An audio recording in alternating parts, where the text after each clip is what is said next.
pt1 flower, and you'll find out why why they entitled that. But it's a true story about a man named Paul Grant, who was a witness in Chicago when he grew up, later in years. But of course, we're starting with when he was young. So Jacob was bored as he sat in his backyard, and now, not at all pleased, he had to watch his little brother Paul. Then, with a twinkle of mischief in his eye, I can see this now with my brother, Jacob called to his brother, "Let's race!" Paul was thrilled that his big brother wanted to play with him and eagerly agreed. He did not even object when Jacob took a rope and tied one end around his ankle and the other around a pole. Oh no. "Get ready!" They crouched behind a stick that served as the starting line. "Get set!" Paul leaned forward. "Go!" yelled Jacob. Paul took off like a jackrabbit. The breeze on his face told him he was speeding across the yard. Suddenly, without warning, the rope tightened and yanked Paul's feet out from under him. Stunned, he lay face down in the grass. Oh dear. "Oh, Paul, you did it wrong. Let's try it again," chuckled an innocent-looking Jacob as he helped Paul to his feet. The two boys lined up behind the stick for a second time. Paul was confused about this game. "You start, Paul," said Jacob. Paul's chest swelled with pride. "I must be one of the big boys for sure. Jacob is letting me start the race." "Get set. Ready?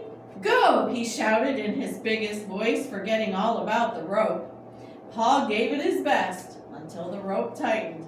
He found himself on the ground again. The cool grass tickled his sore nose. Jacob was on the ground too, rolling with laughter. He fell for it again. He's so gullible. I bet he's so mad he'll be crying. But Jacob's smugness ended as quickly as the race when he looked back at his brother. Paul was not crying. He had raised up on his elbows and was looking at Jacob, not with eyes ready to cry, but with eyes full of disappointment and hurt. Jacob felt ashamed. He had taken advantage of Paul's love and trust. Jacob bent down tenderly beside his little brother. "I'm sorry, Paul. That was wrong. Will you forgive me?"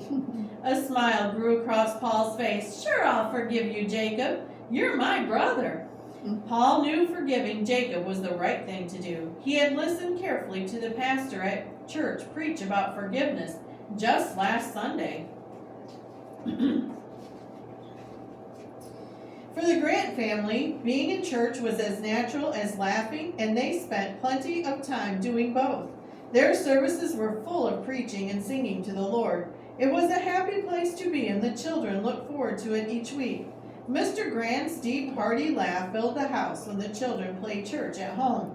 Jacob and Sister Jean clapped joyfully while singing praise songs to Jesus. Paul was always the preacher in their game of pretend church. He repeated the verses he had memorized. One spilled out right after the other, usually separated by, "Do I hear an amen?" Life at the Grants was not all fun and laughter. Mr. Grant worked hard every day, but his job paid only enough to provide for the basic needs of his family. Before Mr. Grant left for his job each day, he read his Bible and prayed for their 3 children. "Dear Lord, Mary and I want to thank you for our children. Please keep them safe today." Since Paul was a little younger and much smaller than the other 2 children, he was often left behind when they went to play with friends. Mrs. Grant did not mind having Paul home. She loved having her little boy close by. After the other children left the house, Mama and Paul would sit at the kitchen table sharing cookies. Sometimes Paul followed her around the house watching while she worked. At other times he would cuddle up in a chair and look at Bible picture books. Maybe those early days at home with picture books helped Paul develop a love for reading. As he grew older, he could spend hours with his books. He especially loved reading the Bible and decided he wanted to do what the Bible said was right. When Paul was about 9 years old, he and Jacob were hanging around with friends talking about what they wanted to be when they grew up.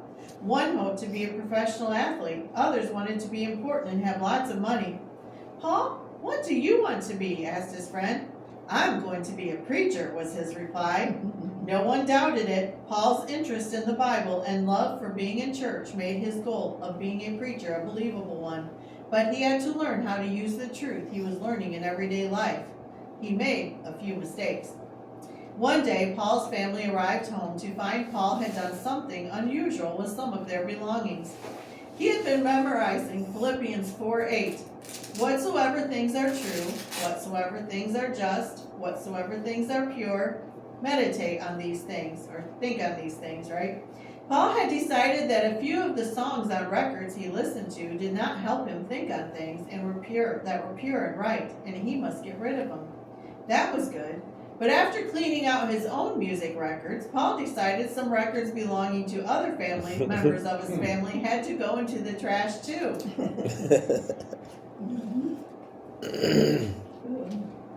Mrs. Grant sat down with Paul. "Now, son, it's right that you are serious about getting things out of your life that will not help you keep your mind pure. That's a good decision. But you can't go around making that same decision for everyone. You just make sure you do what God says is right, and others will take notice of it. You mark my words, others will notice." Paul could see that his father was right. He should have decided in his own heart to listen to songs that Jesus would be pleased with, and let his example speak to others. And that's the end of today's chapter. Oh, wow.